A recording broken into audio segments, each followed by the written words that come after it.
इनमें तथा कई अन्य बड़े यज्ञों में पशुओं की बलि दी जाती थी। यज्ञ उन दिनों बहुत आम थे, जिनमें सबसे महत्वपूर्ण अश्वमेध और राजसूय यज्ञ थे, और जिनमें मवेशी भी शामिल थीं, जो प्रारंभिक कार्यों की संपत्ति का मुख्य रूप थे। उनकी भी यज्ञों में बलि दी जाती थी। इसलिए स्वाभाविक ही था कि वे अधिक से अधिक मवेशी देने के लिए प्रार्थना करते थे और देवताओं को प्रसन्न करने के लिए उनकी बलि देते थे। आहार के संबंध में वैदिक देवताओं की कोई विशेष प्राथमिकताएं नहीं थीं। दूध, मक्खन, जौ, बैल, बकरे और भेड़ उनका सामान्य भोजन थे। यद्यपि उनमें से कुछ को अपनी कुछ खास पसंदें भी थी। इंद्र को सांड बहुत प्रिय थे। अग्नि इंद्र की तरह भुक्खड़ नहीं था, लेकिन घोड़े, सांड और गाय का मांस उसे विशेष पसंद था। दंतहीन पूषण, जो मार्गों का रक्षक था, मजबूरी में लपसी खाया करता था।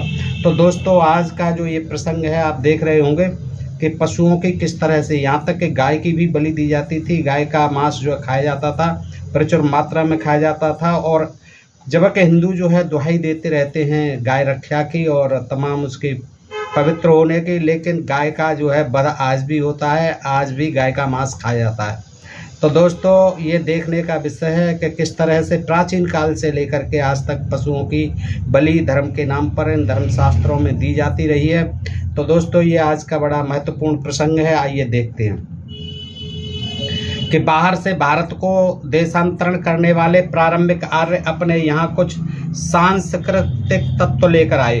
जब भारत में आए आर्य जो है बाहर से, भारतीय उपमहाद्वीप में उनके देशांतरण के बाद पशु चराते थे, खाना बदोशी और पशु बलि या यज्ञ कई सदियों तक उनके जीवन की अभिलक्षक विशेषताएं बने रहे आर्यों की, जिनमें शिथिलता तभी आई जब स्थायी कृषि उनके जीवन का मुख्य आधार बन गई। यज्ञ बहुत आम थे, जिनमें सबसे महत्वपूर्ण अश्वमेध और राजसूय यज्ञ होते थे।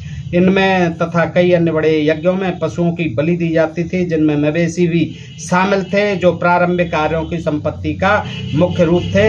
इसलिए यह स्वाभाविक ही था कि वे अधिक से अधिक मवेशी देने के लिए भी ऋग्वेद की और तमाम वेदों में ऋचाएं हैं, मवेशी देने के लिए प्रार्थना करते थे और देवताओं को प्रसन्न करने के लिए उनकी बलि देते थे। आहार के संबंध में वैदिक देवताओं की कोई विशेष प्राथमिकताएं नहीं थीं। दूध, मक्खन, जौ, बैल, बकरे और भेड़ उनका सामान्य भोजन थे। यद्यपि उनमें से कुछ को अपनी कुछ खास पसंदें भी थी। इंद्र को सांड बहुत प्रिय थे। अग्नि इंद्र की तरह भुक्खड़ नहीं था, लेकिन घोड़े, सांड और गाय का मांस उसे भी, अग्नि को, विशेष पसंद था। दंतहीन पूषण देवता था। दंतहीन पूषण, जिसके दांत नहीं थे, दांत तोड़ दिए थे उसके शिव जी ने, जो मांगों का रक्षक था, मजबूरी में लपसी खाया करता था। सोम एक उत्तेजक पदार्थ का नाम था, जैसे मदरा होती है। सोम एक उत्तेजक पदार्थ का नाम था, लेकिन उतना ही महत्वपूर्ण था सोम नामक देवता और उसके लिए पशुओं, जिनमें मवेशी भी शामिल थे, की बलि देना अधिकांश ऋग्वेदिक यज्ञों की बुनियादी विशेषता थी। मर्तों और अश्वनियों को भी गाय की बलि दी जाती थी। मर्तों को और अश्वनियों को। वेदों में लगभग 250 पशुओं के नाम मिलते हैं, जिनमें से कम 50 को यज्ञ बलि के उपयुक्त और इसलिए निहितार्थ की सृष्टि से देवताओं और मनुष्यों के लिए खाद्य माना जाता था। 50 पशुओं को कम से कम बल के लिए उपयुक्त माना जाता था और देवताओं और मनुष्यों के लिए खाद्य माना जाता था। 250 पशुओं में से तैत्तिरीय ब्राह्मण में स्पष्ट कहा गया है कि गाय वस्तुतः आहार है। यह तैत्तिरीय ब्राह्मण में लिखा हुआ है स्पष्ट कि गाय वस्तुतः आहार है। अथो अन्नम बे गौ, और गाय के मुलायम यानी अंसल मांस खाने पर याज्ञवल्क्य का आग्रह तो सुविदित ही है। सबको पता है कि याज्ञवल्क्य जो है किस तरह समर्थन करता है कि गाय के जो कोमल अंग हैं, मुलायम मांस है, उसको खाना चाहिए।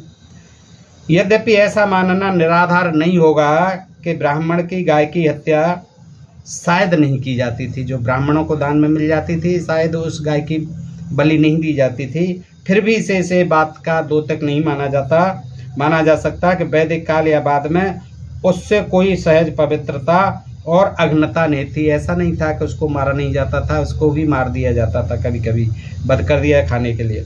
परवर्ती ब्राह्मणीय ग्रंथों जैसे गुह्य सूत्रों और धर्म सूत्रों में गोमांस सहित अन्य पशुओं का मांस खाने के पर्याप्त साक्ष्य मिलते हैं।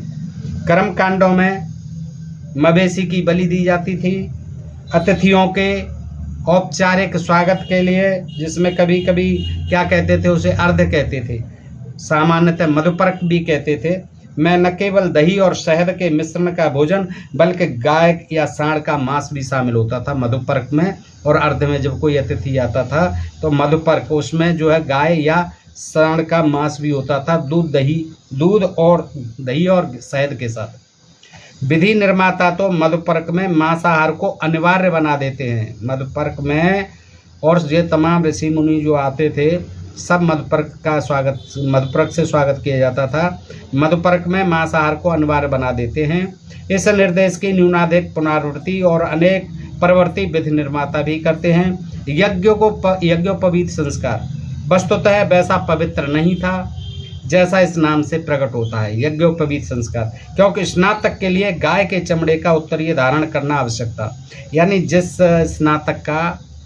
छात्र का वो होता था, क्या नाम है, जनेऊ संस्कार होता था, यज्ञोपवीत जिसे कहते हैं, वो उसमें जो है उसको गाय के चमड़े का पहनना पड़ता था, वस्त्र उत्तरीय धारण करना होता था, तो गाय के चमड़े से बनता था वो।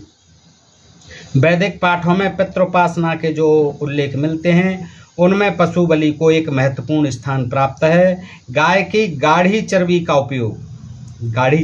उपयोग सबको ढकने के लिए किया जाता था और उसके साथ एक सांड को जला दिया जाता था, जिसके पीछे कल्पना यह थी, ऐसा मानना था कि मृत व्यक्ति उस पर आरूढ़ होकर परलोक जाएगा। जैसे कोई आदमी मर जाता था, विशेष आदमी कोई, तो जो है उसके सबको गाय की चर्बी से ढक दिया जाता था और वहीं पर एक सांड को भी जला दिया जाता था, और उससे ये माना जाता था कि जो मर गया है व्यक्ति वह उस पर आरूढ़ होकर उस सांड पर चढ़ करके परलोक जाएगा। श्राद्ध कर्म जो होता है, एक निश्चित अवधि के बाद ब्राह्मणों को भोजन कराना पड़ता था और बहुधा प्रेतात्मा को गाय या बैल का मांस अर्पित किया जाता था। यानी जो श्राद्ध कर्म होते थे उनमें भी गाय और बैल का मांस अर्पित किया जाता था। पाठों में जो निर्देश दिए गए हैं उनसे यह सूचित होता है कि किस पशु के मांस से पूर्वजों की आत्माओं को कितनी तृप्ति मिलेगी, किस पशु के मांस से। ऐसा है, अनेक पशु हैं, उनके मांस से पितरों को कितनी वर्ष की, कितने महीने की, कितने समय की जो है तृप्ति मिलेगी, ऐसा लिखा है। गाय के मांस से वे कम से कम साल भर तृप्त रह सकते थे। यानी एक बार जो है श्राद्ध के समय और अगर खिला दिया जाए पितरों को तो वो 1 साल तक वो पितर जो है वह संतुष्ट रहते थे। वैदिक तथा वेदोत्तर पाठों में कर्म कांडों के सिलसिले में बहुधा गाय सहित अन्य पशुओं की बलि का उल्लेख मिलता है। इस प्रकार यज्ञ और खाने पीने के बीच एक पारस्परिक संबंध था। यज्ञ और खाने के बीच एक आपसी संबंध था, लेकिन इसका मतलब जरूरी तौर पर यह नहीं है कि विभिन्न प्रकार का मांस यज्ञ में बलि के रूप में अर्पित करके ही खाया जाता था। ऐसा नहीं है कि केवल यज्ञ में ही बलि करके खाया जाता था मांस, वैसे भी खाया जाता था साधारण तरह से। पुरातात्विक साक्ष्यों से तो वस्तुतः मवेशी के गैर कर्मकांडी वध के भी प्रमाण मिलते हैं। बगैर कर्मकांड के भी गाय का मांस खाया जाता था। यह इस बात का द्योतक है कि गो जातीय मांस तथा अन्य पशुओं का मांस लोगों की आहार संस्कृति का अंग था। उस समय आहार संस्कृति का अंग था और खाद्य मांस को हमेशा पवित्र अभिषिक्त करके ही नहीं खाया जाता था। ऐसा नहीं था कि उसको हमेशा जो है मंत्र पढ़ के अभिषिक्त करके शुद्ध करके ही खाया जाता था, वैसे भी खाया जाता था। जान पड़ता है अहिंसा की कल्पना का प्रथम आविर्भाव औपनिषद चिंतन और साहित्य में हुआ। जब से उपनिषदों का वो विकास हुआ तब से जो है अहिंसा की परिकल्पना को बल मिला। इसमें कोई संदेह नहीं कि गौतम बुद्ध और महावीर ने वैदिक पशु बलि की प्रभावकारिता को जबरदस्त चुनौती दी। हालांकि गोमांस तथा अन्य प्रकार के पशुमांस के प्रति सामान्य अरुचि की बात बौद्ध तथा जैन पाठों से सिद्ध नहीं होती। पशु पक्षियों के प्रति अशोक का दयाभाव निर्विवाद है। यद्यपि मौर्य काल में भोजन के लिए मवेशी का वध किया जाता था, जिसका प्रमाण हमें अर्थशास्त्र में और अशोक के अवध्य प्राणियों की सूची से मिलता है। ध्यान देने की बात है कि अशोक की सूची में गाय का उल्लेख नहीं है। भारत और बाहर के बौद्ध आगे भी विभिन्न प्रकार का मांस खाते रहे, जिसमें गोमांस भी शामिल था। जैन लोग अक्सर इस पर उनकी बहुत कटु आलोचना किया करते थे, बौद्धों की भी। उदाहरण के लिए लाहुल में बौद्ध लोग गोमांस खाते हैं, हालांकि छिपाकर, और तिब्बत में वे गाय, भेड़, सूअर तथा याक खाते हैं। बौद्धों की तरह जैनों ने भी पशु बलि की सार्थकता पर आपत्ति की और अहिंसा के पक्ष का प्रबल समर्थन किया, लेकिन वैदिक और वैदिकोत्तर काल में मांसाहार का चलन इतना आम था कि जैन धर्म के प्रवर्तक महावीर तक के विषय में कहा गया है कि वे कुक्कुट खाते थे। उस समय इतना मांसाहार का प्रचलन था, इतना अन्न नहीं होता था, इसलिए मजबूरी थी लोगों की खाने की। तो जैन धर्म के प्रवर्तक महावीर तक के विषय में कहा गया कि वे कुक्कुट खाते थे, मुर्गा खाते थे। शायद प्रारंभिक जैन विशुद्ध शाकाहारी नहीं थे। 8वीं सदी के एक महान जैन तर्कशास्त्री का कहना है कि जैन भिक्षुओं को गृहस्थों द्वारा भिक्षा में दिया गया मांस या मछली खाने पर कोई आपत्ति नहीं थी। इस सब के बावजूद इसमें कोई संदेह नहीं है कि जैन धर्म के अनुयायियों के बीच मांसाहार प्रबल रूप से वर्जित हो गया। उसके धर्म, शिक्षात्मक तथा इतर दोनों प्रकार के साहित्य में इस बात के प्रबल प्रमाण मिलते हैं। जैनों के दृष्टिकोण की अनमनीयता के मूल जैन दर्शन की बुनियादी मान्यताओं में निहित हैं, जो कम से कम सैद्धांतिक स्तर पर सभी प्रकार के जीवों का सम्मान करने में सर्वथा निष्पक्ष हैं और जिनमें गाय को कोई विशेष स्थिति प्रदान नहीं की गई है। इस प्रकार बौद्ध धर्म तथा उससे कहीं अधिक जैन धर्म ने अहिंसा के सिद्धांत के विकास में योगदान किया, परंतु दोनों में से किसी भी धर्म ने स्वतंत्र रूप से गाय की पवित्रता और अवध्यता की अवधारणा का विकास किया, ऐसा प्रतीत नहीं होता। उपनिषदों, बौद्धों तथा जैनों द्वारा अहिंसा के पक्ष पोषण के बावजूद पशुओं का कर्मकांडी तथा कर्मकांडेतर कर्मकांडों से अलावा वध मौर्यों के बाद सदियों के दौरान जारी रहा और इन पशुओं में मवेशी भी शामिल थे। मनु 200 ईसा पूर्व से 200 ईस्वी के बीच मनुस्मृति अहिंसा का गुणगान करता है मनु, लेकिन साथ ही उन प्राणियों की एक सूची भी देता है जिसका मांस खाने लायक था। वह आहार के लिए ऊंट को वध से बरी कर देता है मनु, लेकिन गाय को यह सौभाग्य देने को तैयार नहीं है। इसके विपरीत वह अपना अभिमत व्यक्त करता है कि वैदिक रीति के अनुसार किया गया पशुवध हत्या नहीं है। वैदिक विधि से अगर किया जाता है तो वो पशुवध हत्या नहीं है। इस प्रकार वह मवेशी के कर्मकांडी वध को स्वीकृति प्रदान कर देता है। वह मधुपर्क और श्राद्ध के अवसरों पर भी मांसाहार की अनुशंसा करता है, समर्थन करता है मनु। यदि मनु के निर्देशों का अर्थ कोई यह लगाए कि उनसे मवेशी के कर्मकांडी वध और गौमांसाहार का औचित्य सिद्ध होता है, तो वह बहुत अनुचित नहीं होगा। बिल्कुल ठीक है, मनु जो है मवेशी के कर्मकांडी वध और गौमांसाहार का समर्थन करता है। बल्कि सच तो यह है कि एक प्रवर्ती टीकाकार ने ठीक ऐसा ही अर्थ लगाया भी। कालखंड की दृष्टि से इससे आगे याज्ञवल्क 100 से 300 ईसा के बीच की स्मृति आती है। याज्ञवल्क स्मृति। याज्ञवल्क ने न केवल खाद्य पशु पक्षियों और मछलियों की सूची दी, बल्कि यह भी कहता है कि श्रोत्रिय ब्राह्मण का स्वागत बड़े बैल या बकरे, स्वादिष्ट भोजन और मीठे वचनों से करना चाहिए। याज्ञवल्क स्मृति में लिखा हुआ है। याज्ञवल्क कहता है कि कोई श्रोत्रिय ब्राह्मण, वेद पाठी ब्राह्मण अगर आपके यहाँ अतिथि बन के आता है तो आपको उसका स्वागत बड़े बैल से या बकरे से या फिर स्वादिष्ट भोजन और मीठे वचनों से करना चाहिए।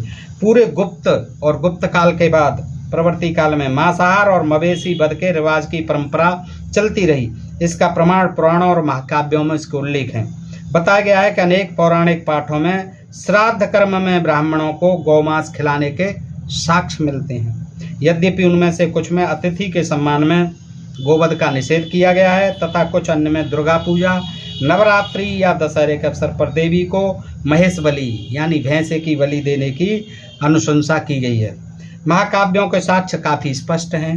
महाभारत के अधिकांश चरित्र मांसाहारी हैं। द्रौपदी जयद्रथ तथा उसके अनुचरों को विश्वास दिलाती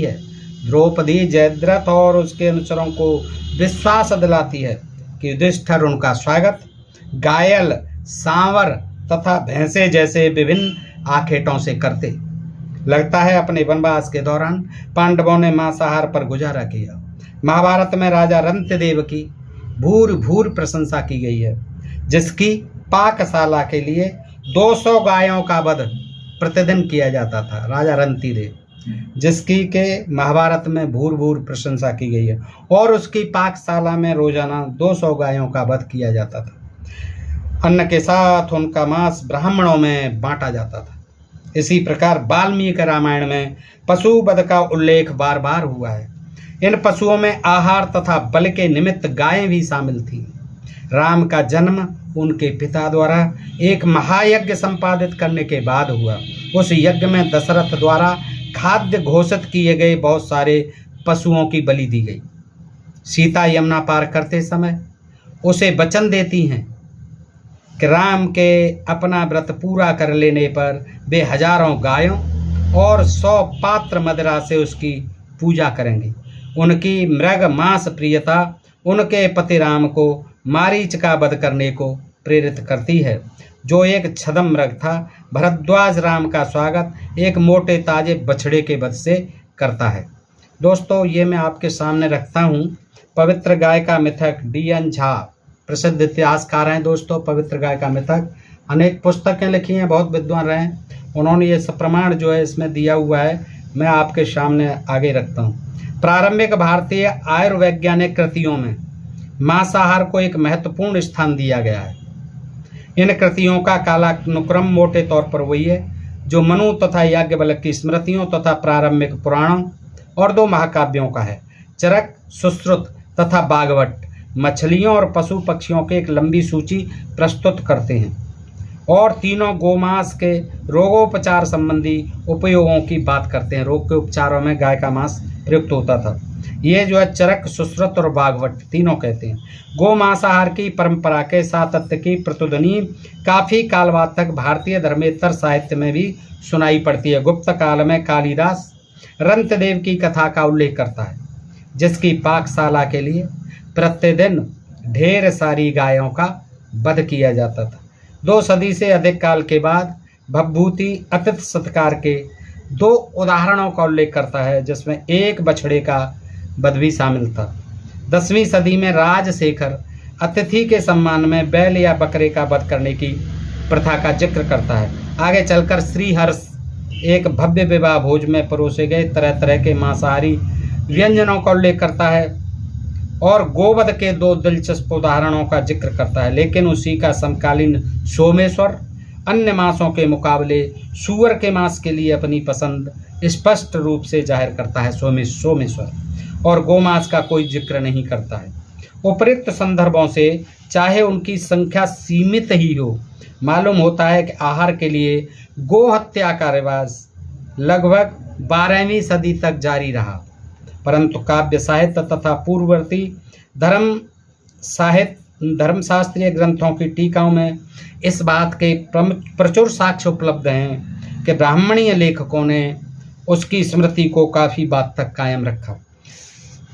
धर्मेतर साहित्य की टीकाएं लिखने वालों में गुजरात निवासी चांडू पंडित, आंध्र प्रदेश में तेलंगाना निवासी नरहरि और विजयनगर के राजा द्वितीय देवराय से संबंध बताया जाने वाला मल्लीनाथ, ये सब स्पष्ट संकेत देते हैं कि पूर्ववर्ती काल में कर्म कांडों के सिलसिले में और इसलिए भोजन के लिए गोवध किया जाता था। काफ़ी आगे चलकर 18वीं सदी में तंजौर के एक राजा का घनश्याम नामक मंत्री कहता है कि अतिथि के सम्मान में गोवध करना प्राचीन नियम था। इसी प्रकार धर्मशास्त्रीय कृतियों के टीकाकारों और धार्मिक सारावलियों के लेखकों ने 9वीं सदी से गोमांसाहार के प्राचीन रिवाज की स्मृति को कायम रखा और उसमें से कुछ तो खास परिस्थितियों में मांसाहार की अनुमति देते हैं। उदाहरण के लिए मेधातिथि, जो शायद कश्मीरी ब्राह्मण था, कहता है कि राजा या किसी आदरणीय व्यक्ति के सम्मान में सांड या बैल का वध किया जाता है। बल्कि इससे आगे जाकर वह कर्मकांडी अवसरों पर गौ व्यंजन मांस खाने की भी अनुमति देता है। कई अन्य टीकाकार भी इस दृष्टि का समर्थन करते मालूम होते हैं। यद्यपि कभी कभी परोक्ष रूप में मालवा निवासी विश्वरूप, जो शायद शंकर का शिष्य था, विज्ञानेश्वर, जो आधुनिक कर्नाटक में शायद कल्याण के आसपास ही कहीं रहता था, हरदत्त, जो विज्ञानेश्वर की तरह दाक्षिणात्य था, लक्ष्मीधर, जो गाहड़वाल राजा हिमाद्री का एक मंत्री था, नरसिंह, जो देवगिरी के यादवों का एक मंत्री था, और गोपाचल, ग्वालियर निवासी मिश्र, ये सभी अवसरों पर गोवध का समर्थन करते हैं। इस प्रकार जब धर्मशास्त्रों के टीकाकार गोवध को नापसंद करते हैं, तब भी ये आमतौर पर ये स्वीकार करते हैं कि ये प्राचीन प्रथा थी जिससे कलयुग में बचना चाहिए। उपरोक्त साक्ष्य गोमांसाहार के चलन के जारी रहने के द्योतक हैं, लेकिन प्रथम सहस्राब्दी के मध्य के आसपास जब समाज का क्रमिक सामंतीकरण आरंभ हुआ, जिसके फलस्वरूप महत्वपूर्ण सामाजिक रूपांतरण हुआ, विधि निर्माता लोगों को गोमांस भक्षण से विमुख करने लग गए थे। संक्रमण के इस दौर में, जिसका वर्णन कलयुग के रूप में सर्वप्रथम महाभारत में और बाद में पुराणों के अंशों में किया जाता है, सामाजिक रीति नियमों में अनेक परिवर्तन हुए। अब ब्राह्मणीय धर्म ग्रंथ पूर्व काल की अनेक रीतियों को कलयुग में वर्जित तथा कलवर्ज्य बताने लगे। यों तो कलवर्जियों की सूची कालांतर में लंबी होती चली गई, लेकिन अधिकांश प्रासंगिक पाठों में गोवध का उल्लेख कलवर्ज्य के रूप में ही हुआ है। कुछ पूर्व मध्यकालीन विधि निर्माताओं के अनुसार गोवधिक अस्पृश्य है, गोवध करने वाला अस्पृश्य है, अछूत है, और उससे बात करने से भी पाप लगता है। ये मध्यकालीन विधि निर्माताओं ने लिखा। वे गोवध तथा गोमांस भक्षण को अधिकाधिक परिमाण में अस्पृश्य जातियों की बढ़ती हुई संख्या के साथ जोड़ते चले गए। हाँ, जो मांस खाएगा, गोमांस खाएगा, तो वो जो है सब अछूत बना दिए गए, अस्पृश्य बना दिए गए, अस्पृश्यों की श्रेणी में डालते गए उन्हें। लेकिन दिलचस्प बात है कि उनमें से कुछ विधि निर्माता गोवध और गोमांस भक्षण को आचरण का मामूली दोष बताते हैं। उतनी ही दिलचस्पी यह भी है कि सभी वेद ग्रंथों में गोवध को महापातक के बदले उपपातक माना गया है। महापातक नहीं माना गया, उपपातक माना गया है, छोटा पाप माना गया है। इसके अतिरिक्त स्मृतियों में इरादतन या गैर इरादतन की गौहत्या के लिए प्रायश्चित की विधियां भेद करके इस पाप के भागी के लिए निष्कृति का आसान रास्ता दिखाया गया है। अमेरिका प्रवास में विवेकानंद ने भी गोमांस खाया, यद्यपि उन्होंने अपने आचरण का पूरे जोर से बचाव किया। इसी प्रकार महात्मा गांधी ने उन रूढ़वादी हिंदुओं के पाखंड पर प्रहार किया, तब जरा झिझकते या पूछताछ भी नहीं करते, जो तब जरा भी झिझकते नहीं और पूछताछ भी नहीं करते जब उनके बीमार होने पर डॉक्टर उन्हें गोमांस की चाय पीने की हिदायत देता है। गोमांस की चाय पीने की हिदायत देता है। आज भी केरल के 72 समुदाय, जिनमें से सब के सब अस्पृश्य ही नहीं है, बकरे के खर्चीले मांस के मुकाबले गोमांस पसंद करते हैं। हिंदुत्व की शक्तियां उन्हें इससे विमुख होने के लिए मना रही हैं। यद्यपि गोहत्या और गोमांस भक्षण को धीरे धीरे पाप और अशुद्धता का स्रोत मानने का सिलसिला पूर्व मध्यकाल में आरंभ हुआ, तथापि गाय और उसके उत्पादों, गाय का वध तो अशुद्ध निषेध माने जाने लगा मध्यकाल में, और उसके बाद लेकिन क्या हुआ, गाय और उसके उत्पादों दूध, दही, घी, गोबर और मूत्र, उनके पंचगव्य नामक मिश्रण ने उससे बहुत पहले शुद्धिकरण की भूमिका अपना ली थी। वैदिक पाठ गाय के दूध और दुग्धोत्पादों के कर्मकांडी उपयोग की साक्षी भरते हैं, लेकिन पंचगव्य शब्द का प्रयोग पहले बौधायन धर्म सूत्र में हुआ है। मनु, विष्णु, वशिष्ठ, याज्ञवल्क्य और बहुत से प्रवर्ती विधि निर्माताओं जैसे अत्रि, देवल और पराशर ने शुद्धिकरण और प्रायश्चित दोनों के लिए पंचगव्य के उपयोग का उल्लेख किया है। पंचगव्य दोस्तों जानते ही हैं आप, ये पांचों चीज़ होती हैं उसमें, दूध, गाय का दूध, दही, घी, गोबर और मूत्र, ये पांचों चीज़ों बहुत पवित्र मानी गई हैं। यानी जहाँ गोवध को निषिद्ध कर दिया गया, गोवध को खाना वर्जित कर दिया गया, तो वहाँ उनके गोबर और मूत्र को दूध, दही, घी के साथ खाना जो है पवित्र बता दिया गया और उसे पंचगव्य नाम दे दिया गया। वेद ग्रंथों आदि की टीकाएं, धार्मिक सारावलियां, जिनमें से अधिकांश मध्यकाल की हैं, पंचगव्य की शुद्धिकरण की भूमिका के उल्लेखों से भरी पड़ी हैं। दिलचस्प बात यह है कि चरक, ये वेदाचार्य थे, वैद्य थे, सुश्रुत और बाघभट्ट की आयुर्वैज्ञानिक कृतियों में उसके औषधिक उपयोग की बात की गई है। इन सब में अंतर्भूत मान्यता यह है कि पंचगव्य शुद्ध है, लेकिन कई धर्मशास्त्रीय कृतियों में स्त्रियों और निम्न जातियों के लोगों के लिए इसका उपयोग निषेध किया गया है। तमाम जो है धर्मशास्त्रीय कृतियों में पंचगव्य का जो है उपयोग करना निषिद्ध है। किनके लिए? स्त्रियों और निम्न जातियों के लिए। भाई आप नहीं खा सकते, ये पंचगव्य का प्रयोग नहीं कर। कहा गया है कि पंचगव्य पीने वाला शूद्र नरक में जाता है। जो भी शूद्र हैं, नोट कर लें इस बात को, शूद्रों की 7000 जातियां हैं लगभग आज, वो जो है कभी भी पंचगव्य नहीं पिए, नहीं तो वो नरक में जाएंगे, और ये हमारे धर्मशास्त्रों में लिखा हुआ है। विचित्र बात है कि जो विधि ग्रंथ जो हमारे धर्मशास्त्र गाय के शुद्धिकरण की भूमिका की चर्चा बार बार करते हैं, उन्हीं में से इस पशु के संबंध में प्रदूषण और अशुद्धता की धारणा के भी भरपूर साक्ष्य मिलते हैं। जो इसकी पवित्रता के बारे में ज़्यादा लिखते हैं, उसके में इसके द्वारा प्रदूषण और अशुद्धता की धारणा भी भरपूर साक्ष्य मिलते हैं। मनु के अनुसार गाय के सूंघे भोजन को शुद्ध करना आवश्यक है। गाय का सूंघा हुआ भोजन अशुद्ध हो जाता है। मनु कहता है कि उसको जो है शुद्ध करना है पहले, तब खाना। विष्णु और याज्ञवल्क्य अपनी अपनी स्मृतियों, विष्णु स्मृति और याज्ञवल्क्य स्मृति में प्रारंभिक विधि निर्माता भी इसी प्रकार के विचार व्यक्त करते हैं। बल्कि याज्ञवल्क्य तो ये कहता है कि घोड़े और बकरे का मुँह शुद्ध होता है। किसका? घोड़े और बकरे का मुँह शुद्ध होता है, लेकिन गाय का नहीं। कौन कहता है? ये याज्ञवल्क्य। याज्ञवल्क्य का कहना है कि घोड़े और बकरे का मुँह शुद्ध होता है, लेकिन गाय का नहीं। अन्य वैदिक ग्रंथों में अंगिरस, ये ऋषि हैं, पराशर, व्यास आदि की कृतियां गाय के मुख की अपवित्रता का समर्थन करती हैं। वो भी स्मृतियां कहती हैं, अंगिरस, पराशर, व्यास, कि गाय का मुख जो अशुद्ध होता है। स्मृतिकार शंख स्पष्ट शब्दों में कहता है कि मुँह को छोड़कर गाय के सभी अंग शुद्ध हैं। बस मुँह अपवित्र है, बाकी सारे अंग शुद्ध हैं। ये जो है शंख कहता है अपनी शंख स्मृति में। विभिन्न धर्मशास्त्रीय ग्रंथों की टीकाएं गाय के मुँह की अपवित्रता की धारणा को और भी पुष्ट करते हैं। यह सब गाय की शुद्धिकरण की भूमिका के खिलाफ जाता है। तो कहने की जरूरत नहीं कि भारतीय ग्रंथ लेखन परंपराओं द्वारा, विशेष रूप से ब्राह्मणीय धर्मशास्त्रीय कृतियों द्वारा सदियों के दौर में जो गाय की छवि प्रस्तुत की गई है वह बहुरंगी है। सहस्त्राब्दियों के दौर से उसकी जो गाथा गुजरती है वह विसंगतियों से भरी हुई है, और समाज में प्रचलित आहार संबंधी रिवाजों से हमेशा उसका मेल नहीं रहा है। उसका वध किया जाता था, लेकिन वह वध नहीं था। जब उसका वध नहीं किया जाता था, तब पुराने दस्तूर की स्मृति भर से ब्राह्मणों को संतोष प्राप्त होता था। उसके 5 उत्पादों को, जिसमें उनके दस्तूर की स्मृति भर से 5 उत्पादों को, जिसमें उसके मलमूत्र भी शामिल हैं, पवित्र माना गया है, लेकिन उसके मुँह को अपवित्र। तथापि इन विसंगतिपूर्ण दृष्टिकोणों से गुजरकर भारतीय गाय जैसे तैसे पवित्रता के पड़ाव पर पहुंच गई है। इतने घुमा फिराव रास्तों से गुजरते हुए हमारी गाय आपने देखा कि आज जो है पवित्रता के पड़ाव पर पहुंच गई है, और आज लोग उसे पवित्र मानने लगे हैं। लेकिन गाय की पावनता ये भ्रामक है।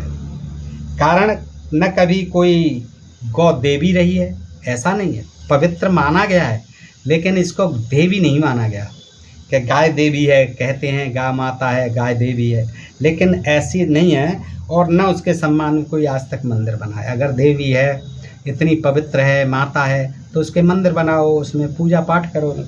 ऐसा कभी नहीं हुआ है। तथापि इस पशु की संपूज्यता हिंदुत्व की शक्तियों द्वारा उछाले गए आज के तथाकथित एक खंडीय हिंदुत्व की अभिलक्षक विशेषता मानी जाने लगी है।